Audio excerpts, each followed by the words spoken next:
Le rapport des consommateurs avec le café a évolué au cours des décennies. Si à la fin du XXe siècle, le choix portait plutôt sur les expressos, aujourd'hui on s'intéresse au terroir, à l'ensoleillement ou à la qualité du café.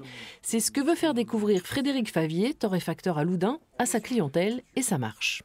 On a découvert vraiment ce qu'était le café. Voilà, je peux pas, moi, ce qui me concerne, je peux pas l'exprimer autrement. On a découvert qu'il y a plusieurs de types. En fait, maintenant, on va lire ce qui est écrit sur les paquets, où il vient, comment il faut le préparer, parce que ça, on pense tous qu'on met de l'eau chaude et ça suffit. En fait, non, parce que ça change le goût. Les différents crus proposés ici ont tous été choisis avec soin, après des séances de dégustation.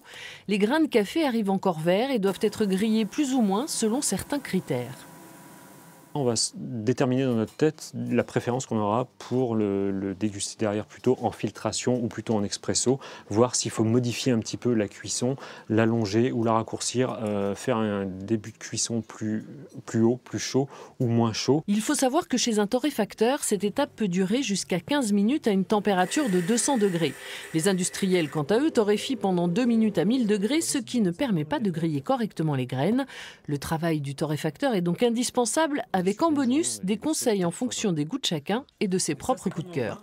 C'est un café du Salvador.